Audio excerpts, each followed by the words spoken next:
హే super solvers, మళ్ళీ కలిసాం. Session 12లో అయితే అద్దరగొట్టేశారు. ఇప్పుడు అసలైన పెద్ద మిషన్ కోసం రెడీ అవ్వండి. అదే సెషన్ 13.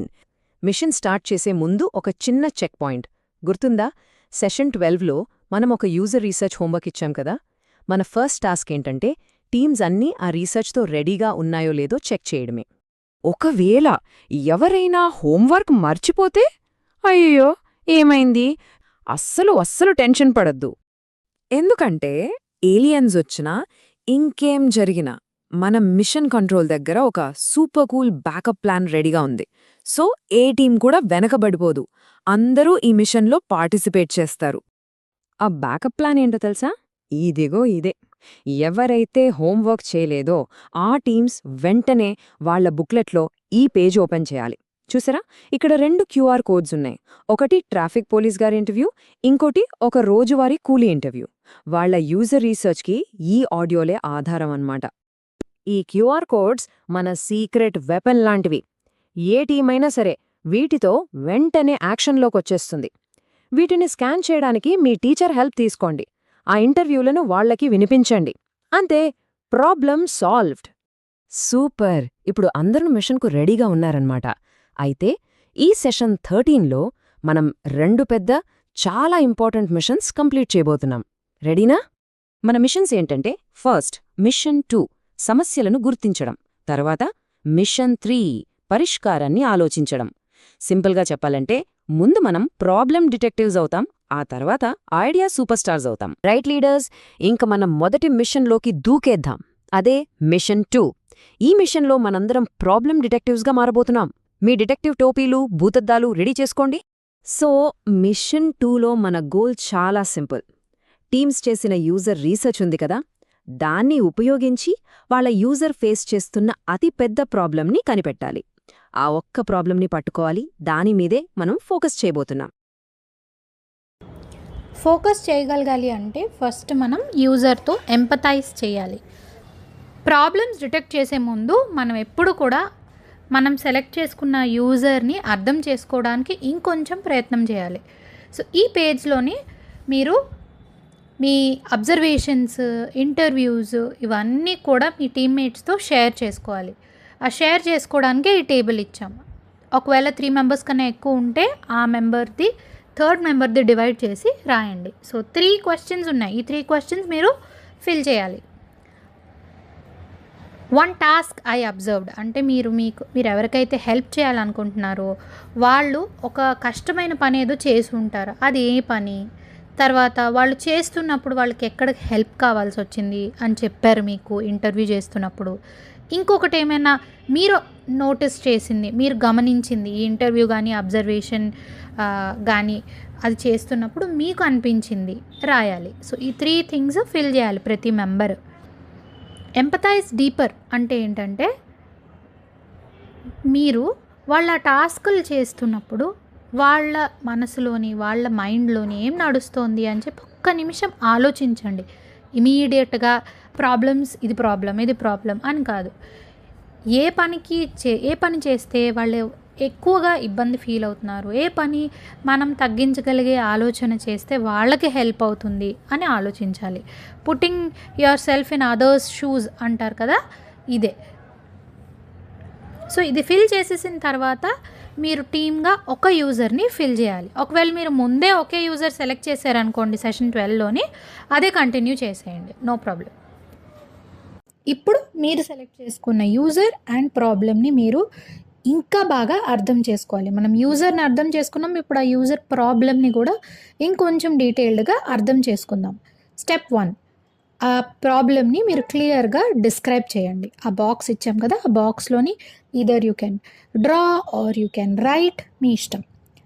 స్టెప్ 2, ఈ పని మీ యూజర్కి ఎందుకు కష్టంగా ఉంది? అది ఎక్కువ బలం కావాల్సి వస్తుందా ఆ పని చేయడానికి, లేదంటే ఎక్కువ టైం తీసేసుకుంటుందా ఆ పని కంప్లీట్ చేయడానికి, లేదంటే వాళ్ళు వాడుతున్న ఒక ఆబ్జెక్ట్, ఒక ప్రోడక్ట్, టూలో అది సరిగ్గా పని చేయట్లేదా, లేదంటే వాళ్ళ సిస్టమ్, వాళ్ళు ఫాలో చేస్తున్న రొటీన్ కానీ వాళ్ళ రూల్ కానీ అది వాళ్ళకి ఇంకా కష్టంగా తయారు చేస్తుందా, ఇది తెలుసుకొని టిక్ పెట్టండి.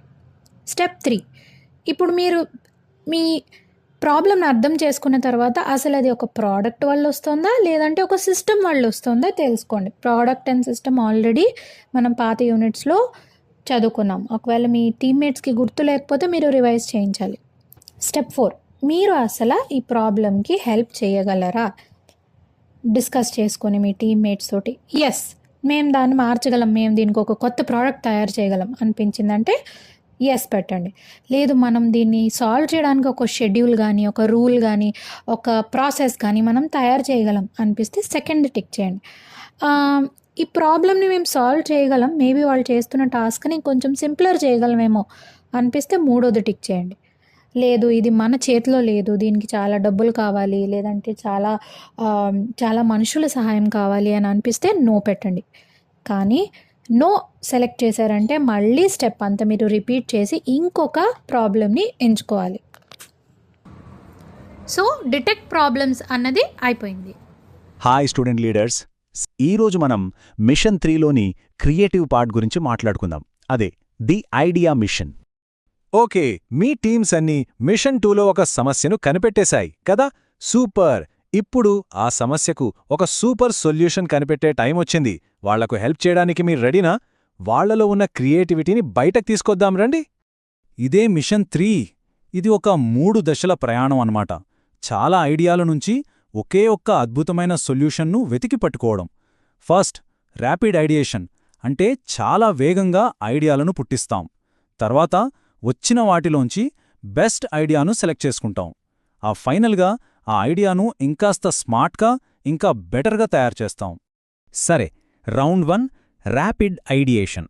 ఇక్కడ మన గోల్ ఒక్కటే, ఎంత వీలైతే అన్ని ఐడియాలను వీలైనంత ఫాస్ట్గా జనరేట్ చేయడం. ఒక్క విషయం గుర్తుపెట్టుకోండి, ఇక్కడ క్వాలిటీ కన్నా క్వాంటిటీనే ముఖ్యం. ఎన్ని ఐడియాలొస్తే అంత మంచిది. చాలా సింపుల్ ప్రాసెస్ ఇది. జస్ట్ ఈ 4 స్టెప్స్ ఫాలో అవ్వండి. 1, ఒక పేపర్ను తీసుకుని దాన్ని 8 భాగాలుగా మడవండి. 2, 1 నిమిషం టైంలో ఆ ఒక్కో భాగంలో ఒక ఐడియాను రాయండి లేదా గీయండి. 3, ఇప్పుడు ఆ పేపర్ను మీ పక్కనున్న టీం మెంబర్కి పాస్ చేయండి. 4వది, ఇలా పేపర్లోని 8 భాగాలు నిండిపోయేంత వరకు రిపీట్ చేస్తూనే ఉండండి. చాలా ఈజీ కదా? చూసారుగా, ప్రాసెస్ ఇలా ఉంటుంది. పేపర్ మడవండి, ఐడియా రాయండి, పక్కకు పాస్ చేయండి, మళ్ళీ రిపీట్ చేయండి. ప్రతి ఒక్కరూ తమ వంతుగా ఒక కొత్త ఆలోచనను యాడ్ చేసి దాన్ని ముందుకు పంపుతారు. ఒక చైన్ రియాక్షన్ లాగనమాట. ఫైనల్ రిజల్ట్ ఏంటో తెలుసా? వావ్! కేవలం 8 నిమిషాల లోపే ప్రతి టీం దగ్గర 8 డిఫరెంట్ ఐడియాలుంటాయి. 8 కొత్త పరిష్కారాలు. ఓకే, ఇప్పుడు మన దగ్గర చాలా ఐడియాలున్నాయి. ఐడియాలు సృష్టించడం అయిపోయింది. ఇప్పుడు చాలా ముఖ్యమైన స్టెప్కొచ్చాం. అదే ఈ ఐడియాలలోంచి బెస్ట్ ఐడియాను వెతకడం. మరి ఒక ఐడియా గొప్పది అని ఎలా చెప్తాం? దానికి 3 క్వాలిటీస్ ఉండాలి.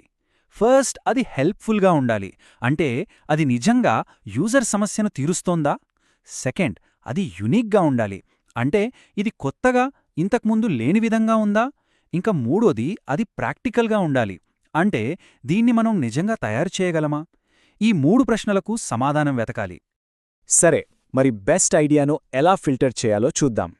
ఈ సింపుల్ స్కోరింగ్ టెక్నిక్ వాడండి. ప్రతి ఐడియాను తీసుకోండి, ఆ 3 ప్రశ్నలు అడగండి. యూజర్కి హెల్ప్ అవుతుందా? అవును అయితే ఒక టిక్ పెట్టండి. యునిక్గా ఉందా? తెలీదు, కొంచెం డౌట్గా ఉందంటే ఒక క్వశ్చన్ మార్క్ పెట్టండి. ప్రాక్టికల్గా ఉందా? అస్సలు కుదరదు అనుకుంటే ఒక క్రాస్ పెట్టండి. చివరికి ఏ ఐడియాకు అయితే ఎక్కువ టిక్స్ వచ్చాయో అదే మన విన్నర్. ఈ ప్రాసెస్ అంతటికీ సుమారు 5 నిమిషాల టైం ఇవ్వండి. ఓకే, మన విన్నింగ్ ఐడియా దొరికింది. ఇప్పుడు ఫైనల్ రౌండ్కి వెళ్దాం. Round 2, make it smarter. పేర్లోనే ఉంది కదా, మనం ఎంచుకున్న ఐడియాను ఇంకాస్త మెరుగుపరుద్దాం, దానికొక అప్గ్రేడ్ ఇద్దాం. ఇది ఎలా చెయ్యాలంటే, మనం ఇంతకుముందు యూనిట్లలో డిజైన్, సైన్స్ మరియు టెక్నాలజీ గురించి నేర్చుకున్నాం కదా, ఆ నాలెడ్జ్ని ఇప్పుడు వాడాలి. మీ టీంలను ప్రోత్సహించండి. ఈ 3 సబ్జెక్టుల నుండి కనీసం ఒక్కో కాన్సెప్ట్ను అయినా తీసుకుని వాళ్ల ఐడియాకు యాడ్ చేయమని చెప్పండి. అప్పుడు వాళ్ల ఐడియా ఇంకా పవర్ఫుల్ అవుతుంది. లాస్ట్గా ప్రోటోటైపింగ్. మీ ఫైనల్ ఐడియాకి ఒకవేళ మీరు ప్రోడక్ట్ అనుకుంటే దానికి స్కెచ్ గీయాలి పేజ్ నెంబర్ 23లో. అదే ఒకవేళ మీది ఒక సిస్టమ్ సొల్యూషన్ అయితే ఒక స్టోరీ బోర్డ్ తయారు చేయాలి పేజ్ నెంబర్ 24లో అని చెప్పాలి. మీరు మీ టీమ్మేట్స్ ఇవి రెండు గీస్తున్నప్పుడు కంపల్సరీ మీరు మెన్షన్ చేయాల్సింది స్కెచ్ గీస్తే లేబుల్స్ చేయాలి, క్లియర్గా అర్థం అవ్వాలి. అండ్ స్టోరీ బోర్డ్ గీస్తే స్టెప్ బై స్టెప్ ఫిల్ చేసి ఆ బాక్సెస్ అండ్ ఎవరు అయితే హెల్ప్ చేస్తున్నారో ద స్టేక్ హోల్డర్స్ ఎవరైతే ఉన్నారో ఆ ప్రాసెస్ చేయడానికి ఉపయోగపడే వాళ్ళు అది కూడా క్లియర్గా మెన్షన్ చేయగలగాలి.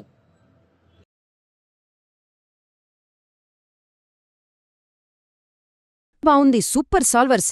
మిషన్స్ ఎలా చేయాలో ఇప్పుడు మీకు ఒక క్లారిటీ వచ్చింది కదా.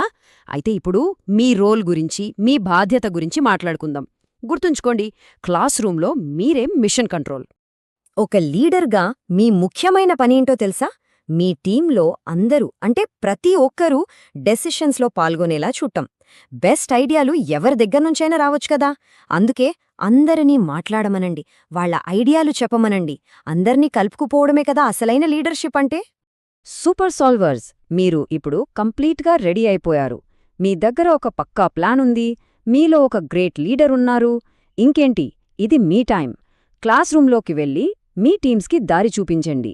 ఈ సెషన్ 13ని ఒక పెద్ద సక్సెస్ చేయండి. All the very best leaders. Okay, so video మొత్తం చూసేసిన తర్వాత ఈ సెషన్లోని చిన్న క్విజ్ ఉంది. ఎందుకంటే మనము డైరెక్ట్ ట్రైనింగ్ తీసుకోలేదు కాబట్టి. క్విజ్ ఎలా ఆడాలి అని అంటే, క్వశ్చన్ చదివి పాజ్ చేయండి. పాజ్ చేసిన తర్వాత ఆన్సర్ చెప్పండి. ఆన్సర్ చెప్పిన తర్వాత మళ్ళీ ప్లే చేయండి. అప్పుడు మీకు ఆన్సర్ రివీల్ అవుతుంది. Okay, all the best.